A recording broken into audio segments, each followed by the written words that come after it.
1 Tessalonicenses, capítulo 3, versos 1 a 8. Primeira carta de Paulo aos Tessalonicenses, capítulo 3, versos 1 a 8.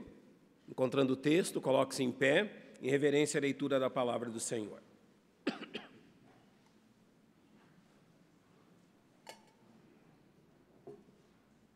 A palavra de Deus nos diz assim: Por isso, não podendo esperar mais, achamos por bem ficar sozinhos em Atenas e enviamos Timóteo, nosso irmão e ministro de Deus, e nosso cooperador no Evangelho de Cristo, para vos confortar e vos exortar acerca da vossa fé, para que ninguém se comova por essas tribulações, porque vós mesmos sabeis que para isto fomos ordenados, pois estando ainda convosco, vos predizíamos que havíamos de ser afligidos, como sucedeu, e vós o sabeis. Portanto, não podendo eu também esperar mais, mandei-o saber da vossa fé, temendo que o tentador vos tentasse e o nosso trabalho viesse a ser inútil. Vindo, porém, agora Timóteo de vós para nós, e trazendo-nos boas novas da vossa fé e amor, e de como sempre tendes boa lembrança de nós, desejando muito ver-vos, como nós também a vós. Por essa razão, irmãos, ficamos consolados acerca de vós em toda a vossa aflição e necessidade, e pela vossa fé, porque agora vivemos, se estáis firmes no Senhor. Esta é a expressão que queremos usar. Se estáis firmes no Senhor. Vamos fechar os nossos olhos e orar.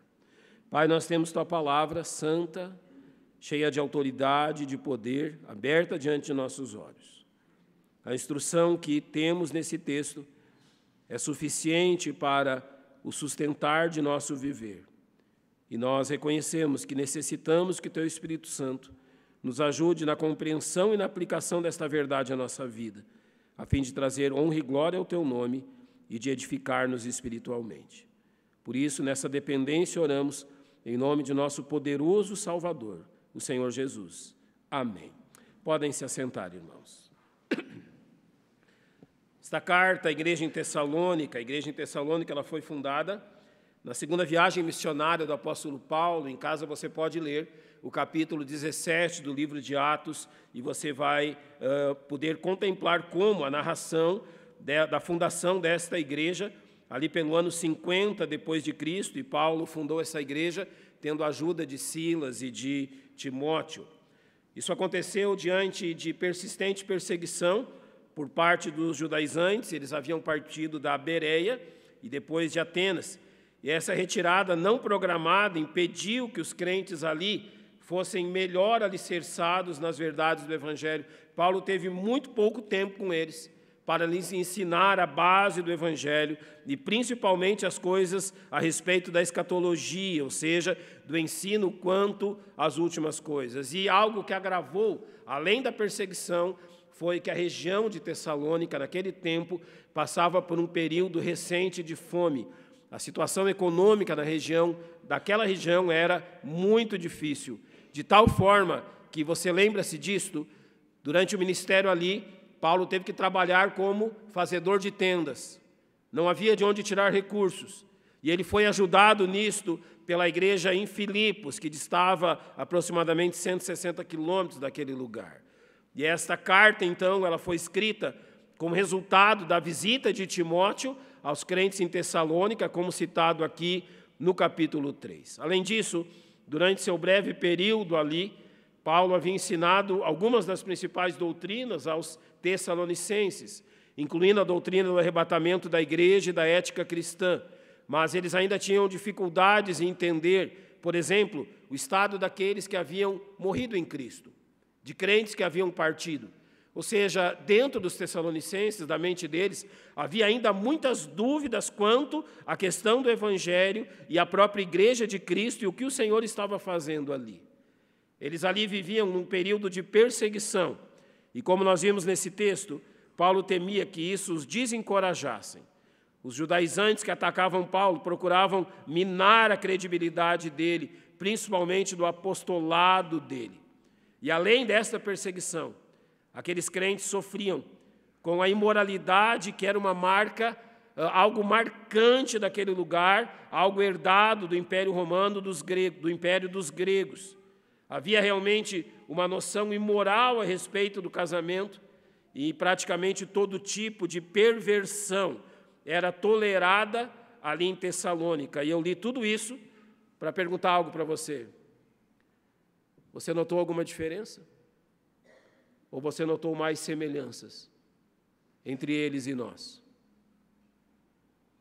Sabe, por vezes nós imaginamos que o tempo que nós vivemos é difícil demais para ser crente.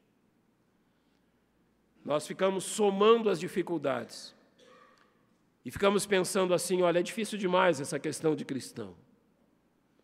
É difícil demais ser membro de uma igreja.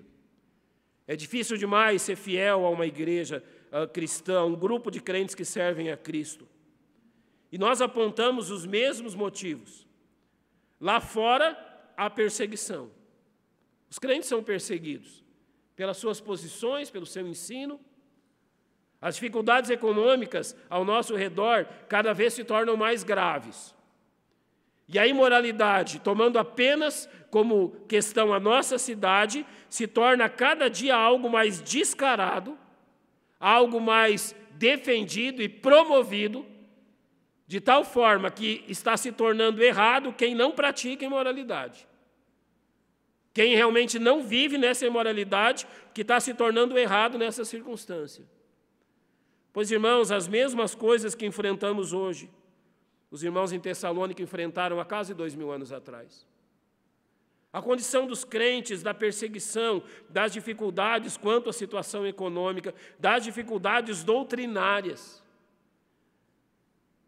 Eu creio que nenhum outro tempo da história da igreja, as próprias igrejas desprezaram tanto o ensino das doutrinas bíblicas como no nosso tempo.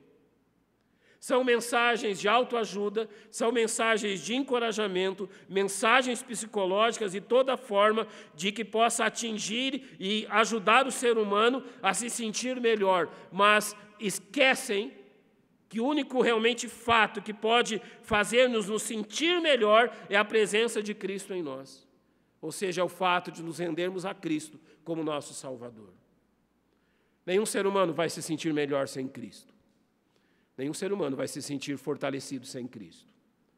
O que eu quero dizer-lhe, através da exposição desse texto, é que nós não devemos nos desencorajar diante daquilo que está diante dos nossos olhos. Muitos irmãos antes de nós provaram o mesmo, e Deus nos ajudou. Muitos irmãos antes de nós provaram realmente das mesmas batalhas, e Deus os sustentou, como Deus nos tem sustentado até aqui. Por isso, há verdades preciosas aqui. O verso 2 diz: para vos confortar e vos exortar acerca da vossa fé. Realmente, o que é central em tudo isso? O que realmente é central se nós precisamos nos mantermos firmes no Senhor? O que realmente é central quanto àquilo que é importante na nossa vida? Paulo aqui revela que a ida de Timóteo a Tessalônica tinha dois objetivos: confortar e exortar. Mas de que forma? A questão central do nosso viver, se nós queremos permanecer firmes num mundo como nós vivemos, é que nós precisamos constantemente sermos fortalecidos em Cristo. Diferente daquilo que muitos pensam, não está aqui na carta aos Tessalonicenses a ideia de se condoer das dificuldades que eles enfrentavam. Paulo tem a ideia realmente de fortalecê-los na sua alma e nos seus propósitos, torná-los fortes. E é essa exortação, a mesma exortação, por exemplo, que ele faz a Timóteo, em 2 Timóteo 2:1. Tu, pois, meu filho, fortifica-te na graça que há onde? Em Cristo Jesus. Se você enfrenta lutas e dificuldades, como todos nós enfrentamos, só há uma coisa a ser dita a você. Você precisa mergulhar, conhecer, aprofundar-se no conhecimento de quem é seu Salvador. Só há uma coisa que tira o medo de nossos corações. O medo só pode ser vencido realmente pelo amor. E o amor aqui a Cristo, sabendo quem Ele é e do seu amor por nós, é algo realmente que é único quanto a vencer o medo no coração das pessoas. Nós vivemos num tempo que não só as pessoas deste mundo sentem medo, mas que os próprios crentes sentem medo daquilo que pode vir diante deles. Qual a solução diante disso? Centre a sua mente em Cristo Jesus. Conheça mais do Senhor Jesus. Saiba quem Ele é, o que Ele fez por você. Não é à toa que Paulo diz na carta aos Filipenses: posso todas as coisas em Cristo que me fortalece.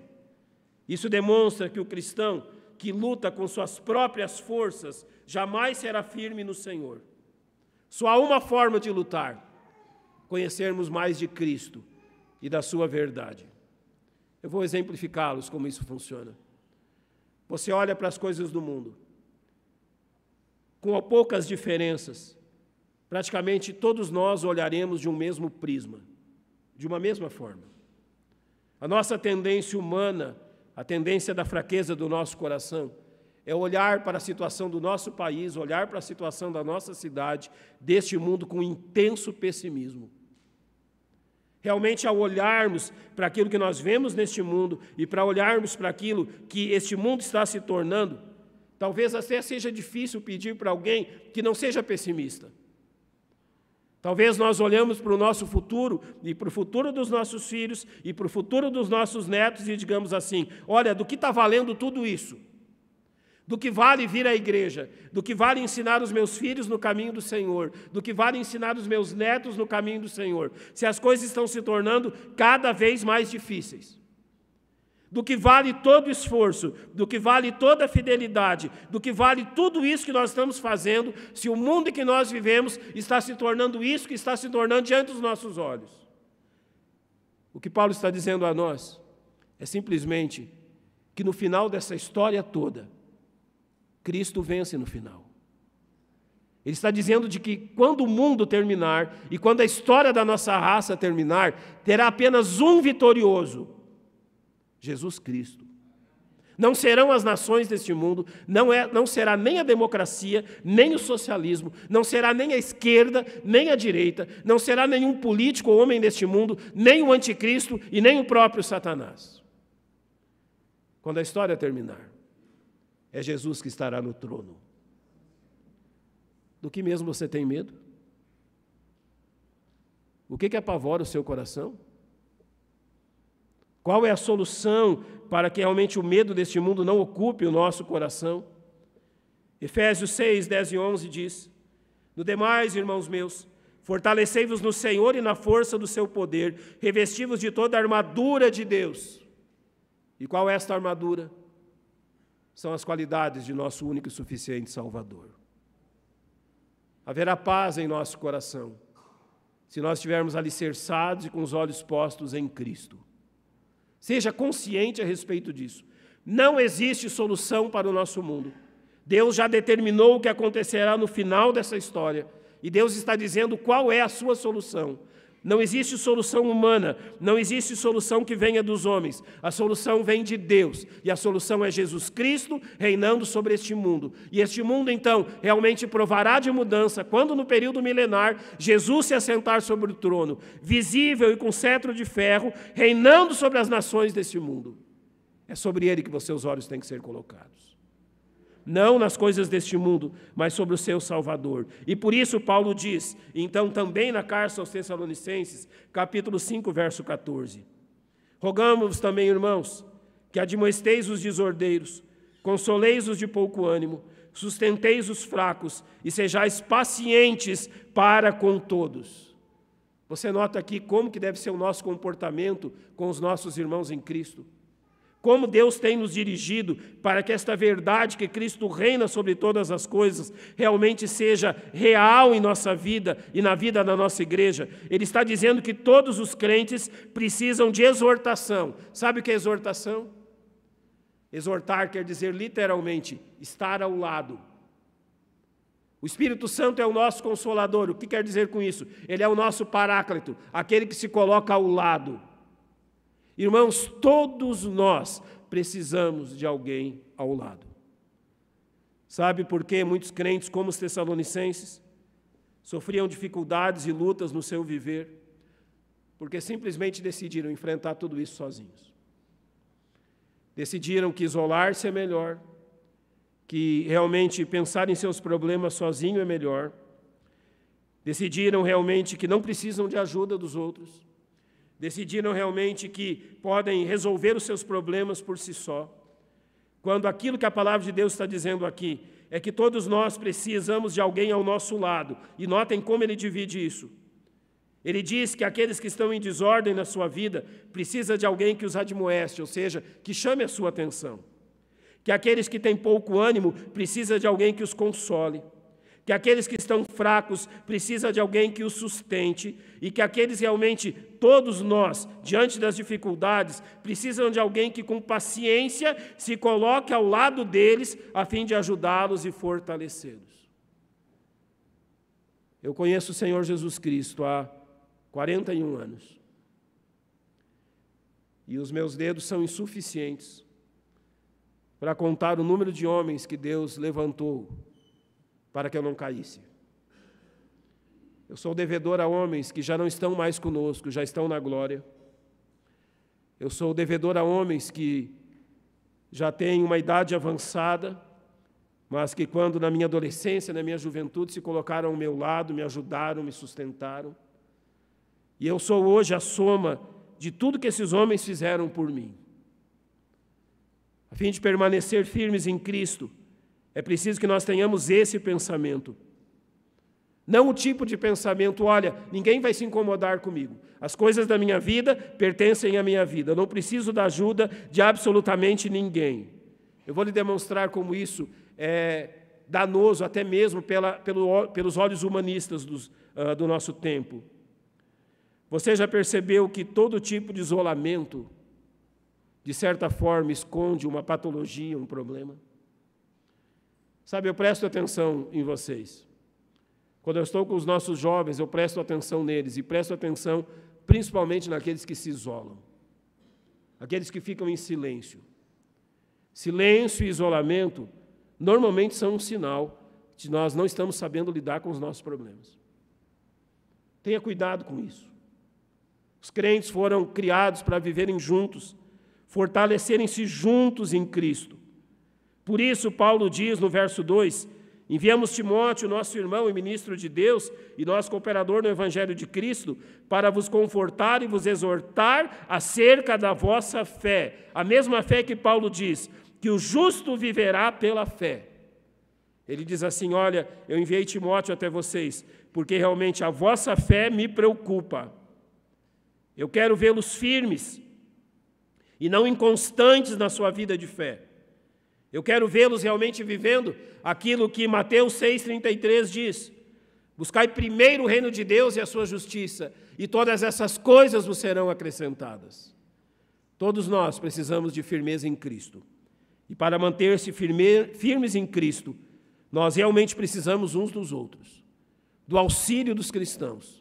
Do auxílio que Deus nos dá através das nossas vidas mútuas, do viver mútuo entre nós, ou seja, das nossas orações, das nossas ajudas, da nossa ajuda, do nosso constante apoio.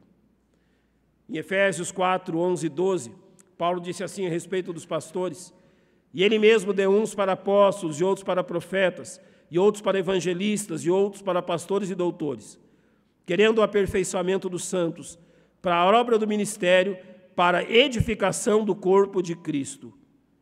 Esse verso diz muito bem qual é a função dos pastores. Edificar o corpo de Cristo. É o que eu estou dizendo a você. Sempre que você entra pela porta central da igreja, há uma porta à sua direita. Aquela sala, normalmente eu uso durante a semana, durante as noites da semana e no final de semana. Eu quero dizer que você é muito bem-vindo àquela sala. Todo momento que houver necessidade, você é bem-vindo ali. Aquela porta sempre estará aberta para o auxílio e ajuda pastoral. Aquela porta sempre estará destrancada, a fim de que nós nos encorajemos uns aos outros. Você acha que está trazendo problemas? Não. Jamais pense isso ao entrar por aquela porta. Eu já aprendi demais com vocês. Eu aprendi tantas coisas conversando com vocês, que não há preço que pague isso. Eu já aprendi tanto pelo compartilhar das suas dificuldades. Deus já me ensinou tanto através das vidas de vocês, que isso não é tempo perdido. E se alguém foi ajudado por isso, graças a Deus. Mas nós nos ajudamos mutuamente, e esta igreja tem esse compromisso com você, de ajudá-lo e fortalecê-lo no Senhor. Mas eu quero agora que você entenda o que milita contra esse estado de fortalecimento. Paulo diz nos versos 3 e 4, para que ninguém se comova por essas tribulações, porque vós mesmos sabeis que para isso fomos ordenados, pois estando ainda convosco, vos predizíamos que havíamos de ser afligidos, como sucedeu, e vós o sabeis. A primeira dessas questões. Jamais se assuste, jamais se desencoraje por aquilo que acontece na sua vida. Jamais se desencoraje pelos problemas que surgem. Jamais se desencoraje pelos desafios que você enfrenta. Dentro de casa, na vida conjugal, na vida com seus filhos, com você mesmo. Às vezes nós temos problemas com outras pessoas. Às vezes os problemas são conosco mesmos. Não se assuste com isso. Não se desanime diante dessas circunstâncias. Assim é a nossa vida. Paulo diz, olha, não se comova pelas tribulações. Nós já sabíamos que as coisas iam ser assim. Nós realmente reconhecemos que as tribulações, elas têm poder sobre a nossa vida. E ao dizer aqui comova, ele diz, não se perturbe, não se incomode, não se balance pelas dificuldades da sua vida. Irmãos, muitas vezes mesmo firmes no Senhor, nós enfrentamos circunstâncias que nos balançam. Nós pensamos que nós vamos cair, que nós não vamos conseguir enfrentar isso. É duro demais, é forte demais, é pesado demais. A Bíblia diz, não faça isso. Não se desespere, não se comova diante das tribulações. Por isso ele diz, e ele quer dos Tessalonicenses, ele diz para que ninguém se comova por essas tribulações, ele está dizendo realmente, entendam o resultado e o alvo destas tribulações. As tribulações, elas trazem aquilo que nós chamamos de aflição. Você já começou o dia bem? E alguma coisa no dia atingiu tanto o seu coração, a sua mente, que você terminou o dia com um peso tremendo sobre a sua alma. Isso é aflição. Sabe o que é angústia? É o aperto da alma. Sabe o que é aflição? É a agitação da alma. Nós não estamos livres disso, da agitação da nossa alma, provocada realmente pela tribulação. Agora, o que fortalece o cristão diante das tribulações é saber que elas estão preditas na palavra de Deus. Vos predizíamos que havíamos de ser afligidos. Ou seja, ser preparado através do ensino bíblico sadio nos mostra que nós estamos prontos para enfrentá-las. E enfrentá-las de que forma? De forma repetitiva. Vocês estão vendo o que está acontecendo no sul do país, causado pelos ciclones. E lá em Porto Alegre tem um conjunto de comportas que elas servem para a água do Lago do Guaíba não invadir a cidade. Então, quando passa de um certo limite, eles fecham as comportas. Quando o rio volta, eles abrem. Sabe o que aconteceu essa semana?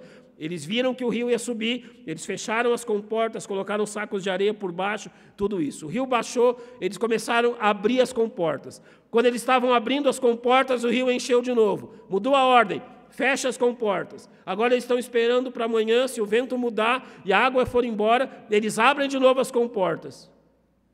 Você já viu como na vida cristã isso se repete constantemente? Talvez na sua mente você pense da seguinte forma, olha, eu passei por tribulações há 2 meses, ao mês passado, e parece que esse mês já começou do mesmo jeito. Elas se repetem. É assim em nosso viver. As aflições e as tribulações, elas vêm como ondas sobre a nossa vida. Elas se repetem de tempos em tempos, elas se repetem constantemente. E a única solução que nós temos é realmente estarmos alicerçados na palavra de Deus ao entendermos que as coisas são desse jeito. Quando elas não serão? Lá no céu, eu preguei sobre isso quarta-feira. Diante do trono de Deus há um mar de vidro. Por que um mar de vidro? Porque o mar de água é turbulento. O mar de água ele é jogado para todos os lados. O mar de vidro, não pode ser abalado. As coisas lá no céu não são abaladas. Quando nós chegarmos ao lar celestial, esses abalos não acontecerão mais. Então permaneça firme até o fim da sua jornada. Porque o verso 5 ainda nos diz que além das tribulações, nós enfrentamos um outro problema. Portanto, não podendo eu também esperar mais, mandei-o saber da vossa fé, temendo que o tentador vos tentasse. Há um outro problema aqui. Além das nossas fraquezas e das tribulações que se abatem sobre nós, ainda há o tentador.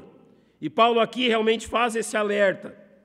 Ele chama a atenção daqueles irmãos para isto. E ele bem diz e dá um exemplo disso no capítulo 2, verso 18, ao dizer: por isso bem quisemos, uma e outra vez, ir ter convosco, pelo menos eu, Paulo, mas Satanás não o impediu. Ele disse: olha, eu luto contra ele também. Eu enfrento as lutas contra Satanás. E literalmente, ao dizer que Satanás não o impediu, ele usa o sentido de abrir uma trincheira numa estrada, de impedir o caminho. Nós não sabemos como, mas Satanás impediu Paulo de chegar até lá. Assim como ele tem feito conosco. Além das tribulações, nós temos as armadilhas e as trincheiras montadas contra Satanás, por Satanás contra nós. E o objetivo dele é claro, Paulo diz: e o nosso trabalho viesse a ser inútil, que significa vazio, infrutífero, demonstrando que o propósito de Satanás é tornar infrutífero todo o árduo trabalho dos servos de Deus. Eu vou lhe dar apenas uma razão para que você não dê lugar ao diabo. Desde o dia da sua conversão, já mudou alguma coisa na sua vida? Já? Haviam coisas na sua vida que hoje não existem mais?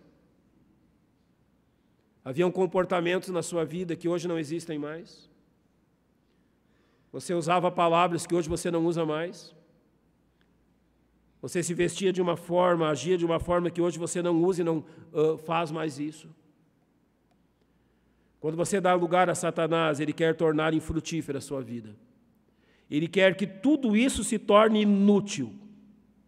E é isso que ele fará se você der ouvidos a ele.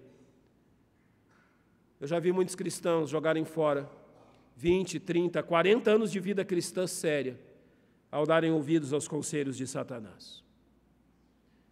Já vi cristãos perderem o seu testemunho, jogarem fora anos de testemunho, simplesmente por darem ouvidos às sugestões de Satanás quanto à vida deles. Jamais faça isso. Você vai jogar fora o esforço de décadas.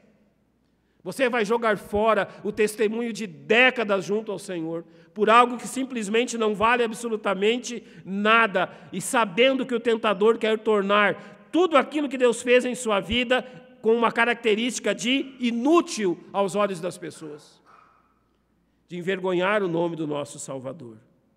Por isso, continue firme diante das tribulações e continue firme diante de Satanás.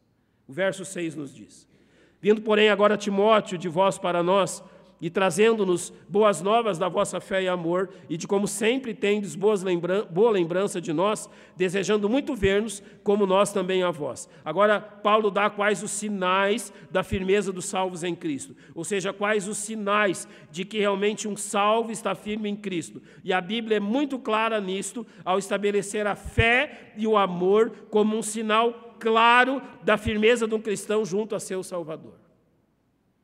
Como que nós avaliamos a firmeza da nossa vida cristã, irmãos?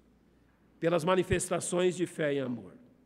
1 Coríntios capítulo 13, verso 13 diz: agora, pois, permanecem a fé, a esperança e o amor, estes três, mas o maior destes é o amor. Aqui, Paulo está citando as graças permanentes de Cristo à sua igreja. Elas não são passageiras, mas elas marcam a estabilidade de uma vida cristã sadia.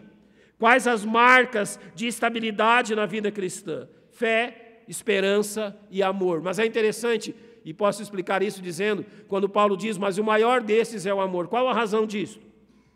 Quando Cristo vier, a nossa fé terá chegado ao seu alvo. Quando Cristo nos levar ao céu, a esperança terá sido concretizada.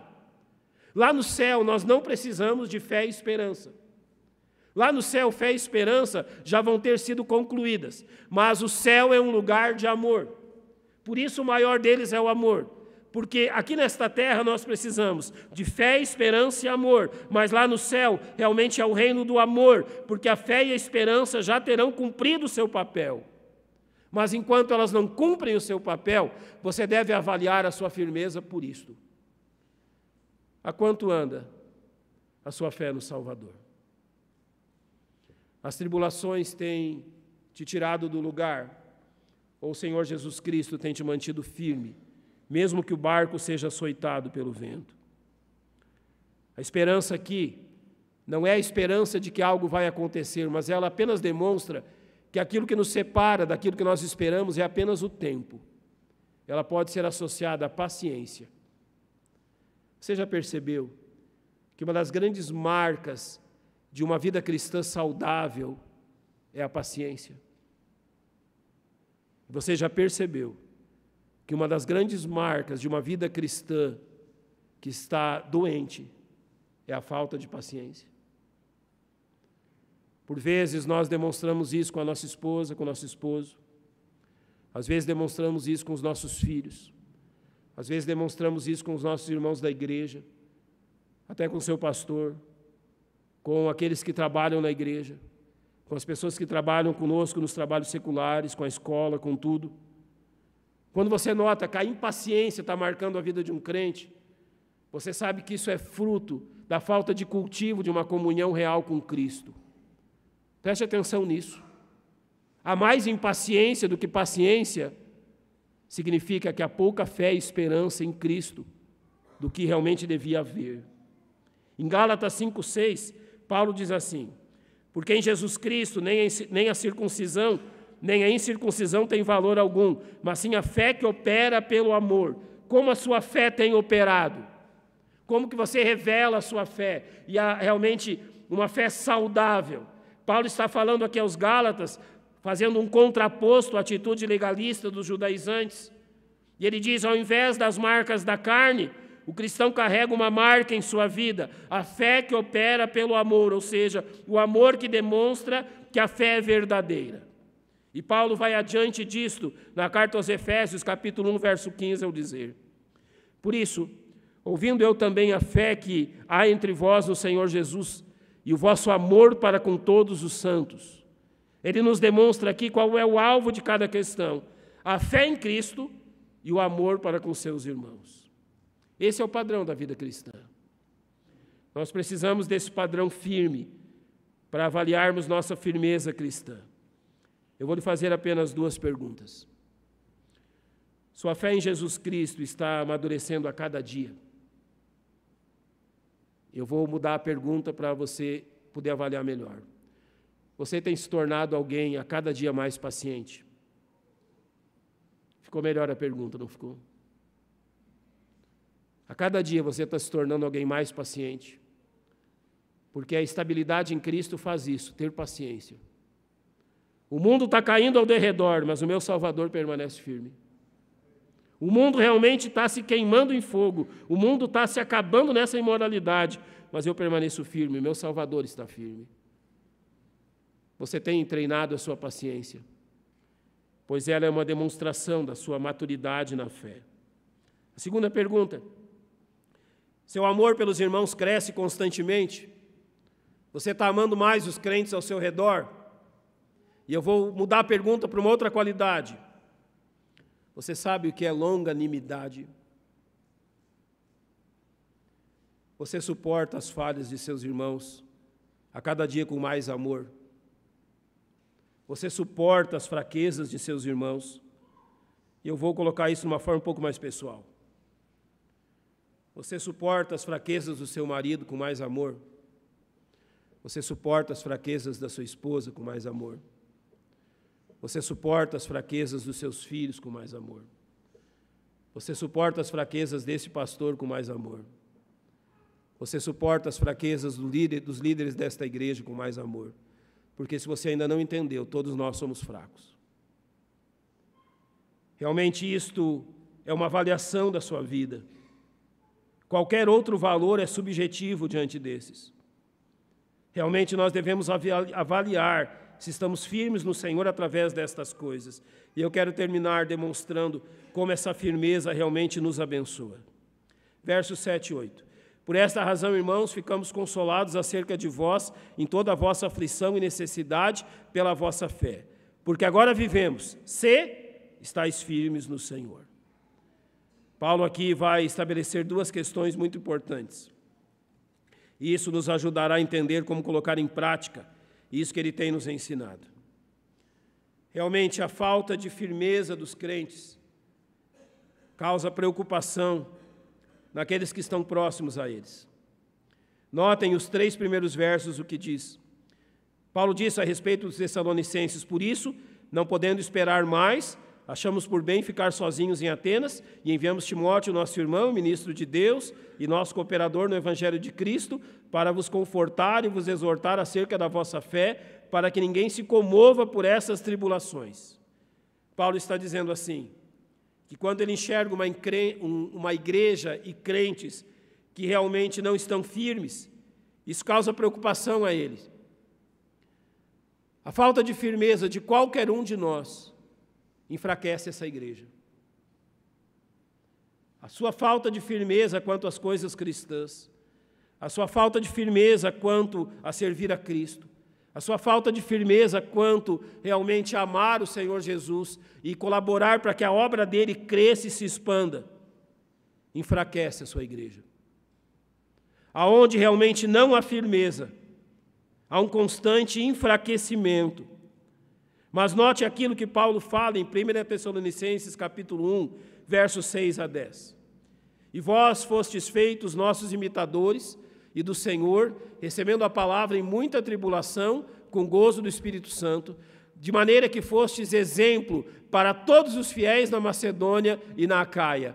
Porque por vós soou a palavra do Senhor, não somente na Macedônia e Acaia, mas também em todos os lugares a vossa fé para com Deus se espalhou, de tal maneira que já dela não temos necessidade de falar coisa alguma. Porque eles mesmos anunciam de nós qual a entrada que tivemos para convosco e como dos ídolos vos convertestes a Deus para servir o Deus vivo e verdadeiro, e esperar dos céus o seu Filho, a quem ressuscitou dentre os mortos, a saber Jesus, que nos livra da ira futura. Paulo está dizendo aqui que o exemplo dos Tessalonicenses e a fé deles havia encorajado a muitos. Isto é uma sequência de fatos, não é? Quanto mais pessoas desencorajadas e fracas, mais fraca a igreja é. Quanto mais pessoas dispostas e testemunhando do poder do Senhor, mais forte a igreja se torna. A matemática é simples. Não há o que mudar dela. E por isso eu quero lhe exortar a respeito de algo muito sério. Depois teremos apenas um verso, eu vou terminar. Algo que eu nunca vi na minha vida cristã. Algo que eu nunca vou ver na minha vida cristã. Algo que eu creio que nenhum de vocês viu na vida cristã. Eu nunca vi um crente que se afasta da sua igreja local melhorar. Não. Isso eu nunca vi. Eu nunca vi um cristão que se afasta da igreja local se tornar mais forte, apesar de ter ouvido isso de muitos. De muitos. Eu nunca vi um cristão que se afasta da comunhão da igreja e do serviço do Senhor se tornar alguém melhor. Mais forte, mais alegre, mais contente, mais descansado. E eu ouço de muitos crentes, olha, e realmente eu tenho que reconhecer que o trabalho, os estudos do nosso tempo são realmente questões que nos impedem muitas vezes de vir à igreja. Se você vem na quarta-feira, os nossos jovens, a maioria deles não vem porque ou estudam, ou a faculdade, ou os estudos não permitem na quarta. Isso é algo real. Mas desde que não haja um objetivo, uma razão clara, específica para isso, eu nunca vi um crente se afastar da igreja e se tornar algo melhor. Às vezes eu ouço assim, pastor, eu estou cansado. Todos nós estamos, de uma forma ou de outra. Essas semanas quentes nos esgotaram. Foi brabo, está sendo brabo.